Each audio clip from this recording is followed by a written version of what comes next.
You are live. Thank you. I'd like to call the meeting of the Finance and Infrastructure Committee to order. And with that, I would turn to Rachel for a call of the quorum call. Thank you. Good morning. Chair Balducci. Here. Regent Gray Kemp. Here. Regent Santiago. Here. And our ex officio, Professor Bliss. He was on, oh, there he is. He's there. He's here. He said yes, he was just on mute. Great. And welcome to President Chang and President Nunes joining us this morning. Thank you. Thank you. Good to see you, President Nunes. It's been a while since I had the opportunity. It's wonderful to see you also, Trustee. Thank you. I wish it was another meeting. I'll bet. We only have one action item today and no information items, so hopefully we can move along with that. And the action item today deals with tuition and fees for 2024, 23-24 for the state university system only. And with that, I will turn it over to Ben to review it, and we'll discuss it and hopefully move forward with it and take any comments or questions from members. Thank you, Rich. The item before you today is a little different than the way we've done it as a board in the past. Previously, we've adopted all the tuition for across the entire system, typically in February or March, in order to have some indication of the likely direction of support from the state government based on the governor's budget proposal. We have decided that we should, for a couple of reasons, that it makes sense for us to adopt tuition earlier in the process. By doing it now, we give the universities a longer window of opportunity to secure returning students and recruit new students because we're able, once the tuition is established, to make final financial aid offers to those students, which we think will improve our conversion of current students to continuing students and commitments from new students. So we thought that this was advisable from an enrollment management perspective. On the other hand, we are, as you know, facing a relatively steep deficit for the upcoming year. And while we are hopeful that the governor and the legislature will provide significant assistance toward closing those gaps, we don't honestly think that we will have enough new information at the beginning of February to really materially impact our decision-making about tuition. And so given where we are, we have the tuition recommendation that you have, which was developed in consultation with the presidents of the universities, is based on it acknowledges in our coming to this recommendation. I think all the university presidents acknowledge that we have financial challenges in the upcoming year, but believe that this level of tuition increase is recommended because it will allow us to generate some additional revenue, but will be below the level of inflation and in line with what we anticipate other institutions will be doing in the coming year. So it does not put us at a significant disadvantage in terms of our enrollment. I mentioned in the staff report that well, first of all, let me say what the increase is. The recommended increase is a total of $184 per semester, $360 per year. That includes just under $100 increase in tuition, $97 per semester, $72 for the university general fee, and $15 for the university fee. The university fee, you recall, is we set aside to pay debt service. The university general fee covers a whole bunch of non-academic costs at the university. That varies from each individual university from one to the next, so the numbers I just read you were averages. Tuition is uniform across the system as recommended today.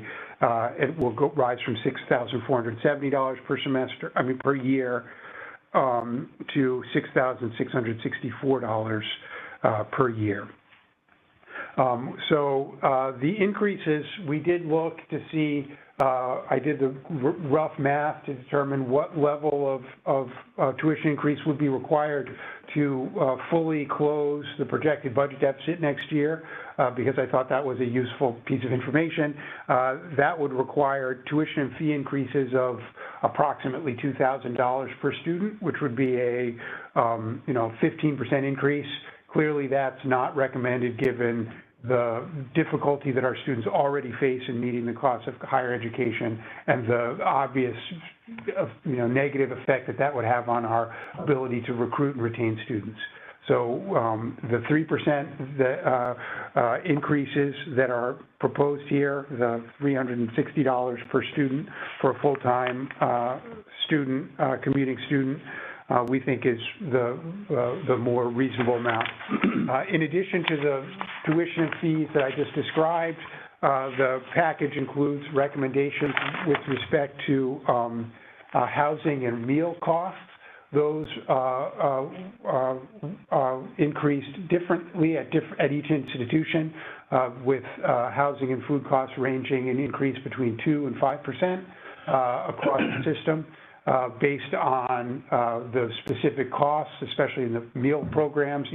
Each university has a different structure of their contracts for meals, so those increases reflect those university-specific arrangements, as well as market forces in the housing markets in each of the communities that these universities serve. I think that they're, clearly understand that the housing that they offer to students exists in a competitive real estate market. There are apartments and other off-campus opportunities to varying degrees in each of those communities, and their housing pricing decisions reflect their understanding of those real estate markets. The last thing I'll point out is that these tuition and fee proposals extend the provisions that were first enacted last year that allow the universities to offer the NEBI rate to adjoining states and any state, and to go as low as the in-state rate for students who are attending from adjoining states. And the universities, frankly, last year when we adopted this, it was late in the recruitment cycle, but now this will be, in the second year of recruitment, with the lower NEBI, lower sticker price for adjoining state students and out-of-state students. So we're hopeful that that will further enhance their enrollment activities in the coming months. Now that program is, and that change in out-of-state pricing has been in effect for more than a year. So I'd be happy to take any questions, and obviously several of the university presidents are here if there are questions for them about this tuition proposal. Hearing that, I just make a comment to that we're raising this 3% raises just about $13.4 million, which is a drop in the bucket. We're looking at, as Bennett indicated, a bigger nut, 15+% if we went for the whole amount, and that amount is somewhere in the vicinity of what, $56 or $57 million that we'd have to raise. Of course, we're going to be going to the state to look for support and come up with any other ideas that the presidents of the universities may have in their wisdom to help resolve this solution. So with that, we're looking at, as Ben said, $184 per semester, $368 a year. By the way, if you total in the average, including housing, room and board, it's a matter of $828 for the average student on campus. The graduates, I know you generally talk about the graduate program and the graduate students, but their program would increase the same amount plus an additional $48. So theirs is pretty reasonable also as we look at this program. So with that, I would throw open the floor, as Bennett indicated, for comments or questions. Looking this over, having talked to Ben and Melantina about this, nobody likes to see tuition raised. However, we have to do something and take a step forward, I think, and it's our responsibility to do that as the fiduciaries of our system. And so with that, we're going to move that forward at a 3% rate. And now we'd be glad to take any questions from members of the committee or the presidents or the president as we move forward for a vote on this to bring before the full board. Comments? Mr. Blitz has his hand up. Dr. Blitz?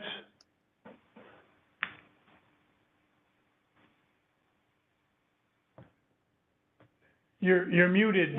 David, you're muted. I can't hear you. Oh, sorry. I do have a comment, as you might expect, although I don't want to preempt any of the presidents who have their comments and were just waiting to put their hand up. But if not, as I said, I have a comment, as you might expect, as that seems to be my role as an ex officio non-voting member of this committee, but not on the details of this proposal.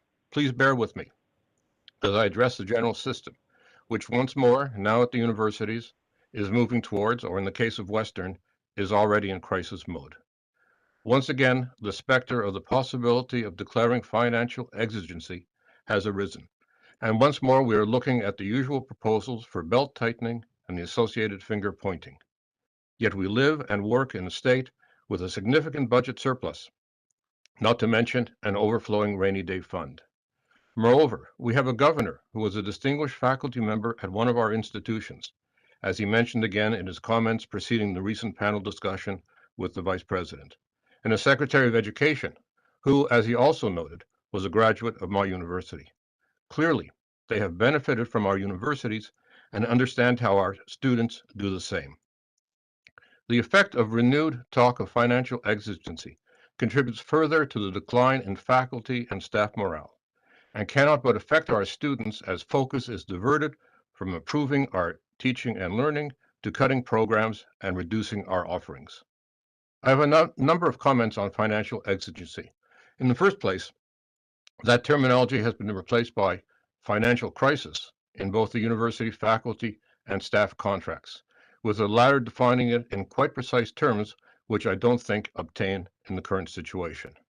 But aside from this technical consideration, this talk is just more of the same I've heard throughout my 33, now entering my 34th year as a faculty member at one of the constituent universities.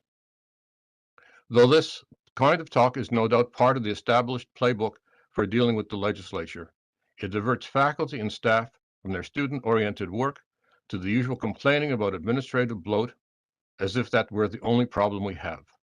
More importantly, the major drawback is that it diverts us from what we should be doing together, calling for and detailing the need for full funding of public education as a social good, beneficial not only to our students, but to the society of which we are a part as a whole. That is why the Faculty Advisory Committee has proposed, and I am pleased that the board has accepted, to discuss full funding for public education as a topic for our next joint FAC BOR meeting in November. We need to change the narrative from one of fiscal crisis, program elimination, and finger pointing to a positive one of full funding for public higher education that we can all work together to achieve. Thank you. Thank you for your comments, David, and we appreciate that, members of the board, certainly, and I'm sure the presidents are much aware of that, as are the faculty and staff at the colleges and universities. Any other comments, Joe or Elsa? I'm just looking to see who else might be there to comment on that. Any other comments on? If I may. Terrence has Yeah. his hand up. I'm sorry, Mr. President. I didn't see that hand up in the corner. You are certainly welcome to speak. Thank you. Thank you so much, Chair Balducci, and I appreciate the time. I want to respond to a few things that Dr. Blitz noted.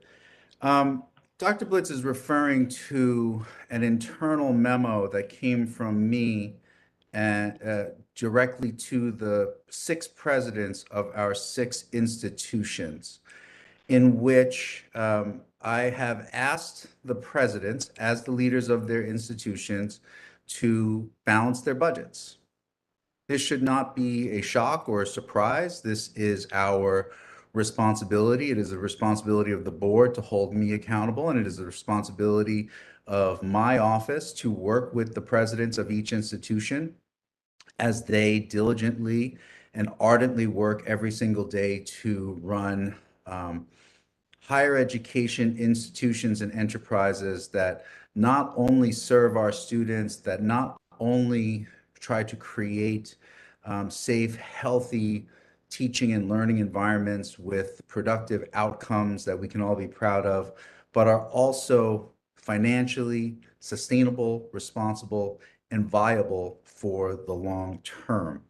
And so in that memo, because I want to be very clear, because what I'm concerned about is that Dr. Blitz and frankly others have a tendency to try to cherry pick a certain phrase or a certain line and then drill into that as if that is the only directive or the only detail that needs to be focused on. And that, I hope, is not the case. What we're trying to do now, what I'm trying to do, is work with and partner with our presidents and really empower them and give them the platform and the support and ultimately the guidance and direction that they need to do the jobs that they need to do. You know, I think in the past, maybe the relationship between the system office president and the institutional presidents hasn't always been as firmly codified in terms of the what or the how or the why. And in my 15 months in this role, I have tried to make real strides and inroads in that particular arena. So let me address a few things that Dr. Blitz pointed out. He says that we are finger pointing. And ultimately, this memo that I internally distributed to the presidents has been made public because of calls for that. And so the presidents have done that with their constituencies on each campus. If you look at the memo, I would strongly disagree with the idea of finger pointing. I'll just simply leave it at that. We're not pointing the finger at faculty. We're not pointing the finger at staff. What I think we're pointing the finger at is that we have a real crisis that lies ahead of us if we don't take action. The Finance Committee recently reviewed the projections of our institutional situation to the tune of over $100 million deficit in fiscal 24 and approximately $120 million in fiscal 25. These are real numbers. That's a real problem. That is not only going to hurt our institutions, it hurts our people at our institutions. And so I am concerned that the tone of Dr. Blitz and others seems to frame our position as being devoid of emotion or connection to the well-being of our institutions and our people. That is 100% not the case. And I want to make sure that we're very clear that when we're looking at the concern, the challenges, the problems that lie ahead of us, it is about the totality of impact that this will have on everyone related to every single one of our institutions across the state. So there is no finger pointing here. There is a call to action. There's a call to action from me to the presidents to balance their budgets and to work with the constituents on the campuses, at the institutions, with the senates, with the curriculum committees, with deans, department chairs, and faculty groups. So I hope that is very clear. I think another thing that we're seeing here is a focus on the words financial exigency or financial crisis. To me, these are distractions. These are attempts to point us towards a narrative that once again pits the administration versus the faculty versus the staff and ultimately affects our students, which I agree with. Whatever the language might be, what I would implore us to do is to look at the problem, look at the concerns, look at the challenges. We can spend all day nitpicking the language. The bottom line is we're looking at over $220 million of deficit if we do not take action together. And that, again, has been my message to the institutions. Please work with your constituents, with your faculty, with your senates, with your curriculum committees to come up with solutions. Be co-authors, be partners in finding solutions to the challenges that we face together. I cannot speak to what happened previous to my arrival as president of this system. Dr. Blitz refers to more of the same. He refers to a playbook. I don't have a playbook as president of the system. My playbook is to try to work with all of the constituents, and especially those who report to me in my office, to try to hold them accountable and to give them support to do the job that they need to do, because they want, they need, and they will do everything they can, as will I, to try to stabilize and ultimately establish a platform for our system to thrive into the future. And I would hope that is what Dr. Blitz and all of our constituents across the system want. And so I'll end with this, which is that we agree that we do need to go to the state and have a conversation to get more funding. We do need to present a bold, ambitious vision for what CSCU and all of our institutions can and should be. And we need to do that together. And so I would ask Dr. Blitz and all of our constituents to please be mindful of your language and to be mindful of the totality of facts that you would present in a public setting, in a public hearing like this. Because ultimately, you may think that we are trying to create division between administration, faculty, and staff. I will tell you point blank, in this arena and any arena, public or private, that is not what we're trying to do. We are trying to build cohesion. We are trying to build unity. We are trying to build teamwork so that we can solve problems together for our students and for the state. And so ultimately, we are unified in this quest to get full funding for our system. And I look forward to working with Dr. Blitz and any organization, individual, unit, or institution that will be on board with us to achieve those goals. Thank you, Chair Balducci. Thank you, Mr. President. Professor Blitz, did you want to comment again? I see your hand up. Yes, just to say that I think to the extent that we both want to change the narrative and get away from the kinds of conflict-oriented approaches which have characterized the past, that we are in agreement.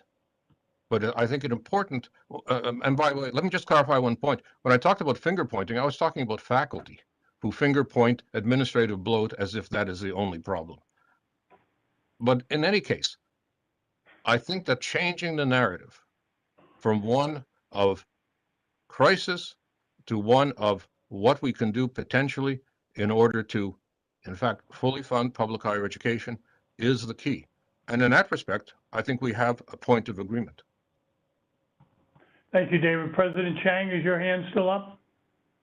It is. I just wanted to say quickly that I always appreciate Dr. Blitz, his engagement, the time he puts in, the amount of energy and ultimately his care, because I know that everything he puts in to these committees and to the work that he does as a faculty member and as a constituent of Central and of this system is done from a point of passion and with the intention of creating good.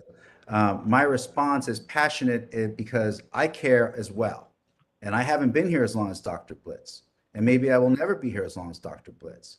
But my intention and the goal of all of our institutional leaders, whether it's at the system office or any of our campuses, is ultimately to create places that will be better when we are no longer here. And so I just want to be very careful about what we're focusing on. The narrative absolutely has been negative. This is a societal thing. We tend to really burrow into what is potentially salacious or conflict driven. I don't want that. None of us want that. And Dr. Blitz and I certainly agree with that. I just think we need to be very mindful of our language. We need to be very mindful of our rhetoric. And maybe we can disagree on this, but I don't think we can fix a problem if we don't recognize that there's a problem. So if you tell me that $100 million deficit in fiscal 24 and $120 million deficit in fiscal 25 is not a problem, and if you tell me that is not everyone's problem, then we will certainly disagree. But if we can agree that there are challenges and problems that lie ahead of us and we can work together, then I'm 100% with you. Thank you. Any other comments by anyone else on this? If not, I would make a motion for adoption of the resolution dealing with the 2024 tuition and fees at the Connecticut State Universities. Is there a second? I'll second that. Second, thank you. Further discussion? Hearing none. All those in favor signify by saying aye. Aye. Opposed? Resolution is adopted. Thank you very much. There is no further material before us or issues before us unless somebody has anything additional. I would ask for a motion to Hey, Chair adjourn. Chair Balducci, if you don't mind, I just want to jump in. Please, go ahead, Ari. Listen, very, very supportive of the work that we're doing here and that the system office is doing to address the underlying challenges that the system's facing. And I think I'm hearing and seeing a lot of focus on improving the outcomes and the impact that the university system has for the entire state of Connecticut. You know my feelings around enrollment being so important. Enrollment continues to be a challenge, and I hope that, you know, listen, budget challenges are difficult, and they can almost necessarily result in finger pointing and recriminations. But hopefully we can put those aside and focus on what we really need to do, which is figuring out how we can reach and have the most impact on the most students across the state of Connecticut. If we can do that, demonstrated through improved enrollment, that will go a long way, not only to solving some of these fiscal challenges, it will enhance the impact that we all say we want to make, and it will make the case for further state support. So I just very much support what we're doing here and want to make sure that we keep our eye on the prize here, which is increasing the number of students that we can impact every year across the system. Thank you very much, Ari. Felice, thank you very much. I know you have to leave. Thank you for your time and for your vote. Any other comments? President Chang has his hand up. Oh, Thank you. Thank you, Regent Santiago, and thank you, Chair Balducci. So one last comment. I want to make sure that I'm able to say this in the public arena because I've said it in the past, I'll continue to say it. We're not going to cut our way out of crisis. We are not going to continue to slash and burn our way out of crisis. That does long-term harm to our institutions. It hurts our people. It hurts our students. That is not the way to solve this. So I completely agree with Regent Santiago, and our presidents agree as well. We need to look at what we do and how we do and bring even greater value to as many people as possible across the state of Connecticut. All people are students these days. We need to bring as much education and opportunity, on-ramps and off-ramps to lifelong education for all Connecticut citizens. I and the presidents of our institutions are committed to this, but we are not going to be able to create that without our faculty and our staff helping, being co-authors and partners in developing new paradigms for opportunity, new values that we can bring to all of the folks in Connecticut who look to us, that we serve with incredible pride. So many of our students come to us because literally no other institutions either can or will serve them. They come to us oftentimes because we are their only possibility for higher education. And I'll tell you personally and professionally, I take incredible pride in that. And I know our presidents and our faculty take incredible pride in that. So I think we are going to create new values, new programs, new opportunities for all of our folks. And that is how we're going to drive enrollment. That is how we're going to lift up and serve even more people and ultimately stabilize the enterprise and ultimately thrive in that enterprise. So we're 100% with you, Regent Santiago, and all of our regents. We know we have your support, and our presidents are going to be working even harder than they already do because they work tirelessly now. They work 24/7 now. They're going to work even more. I'm not sure how they're going to do that. Maybe we'll figure out a way to create more hours in the day. But I know that they're focused on this, and they're going to bring in as many faculty and as many staff as possible to help create solutions. Thank you again for your time. Thank you, President Chang, and I'd also like to thank Joe and Elsa for being on board for this meeting. Hope you all enjoy the rest of the day. We have a motion and a second to adjourn. Any other I'll comments? second. Oh, yeah, we got it. None. Thank you. All those in favor, signify by saying aye. Aye. Opposed? Meeting's adjourned. Thank you again. Your live stream is stopped.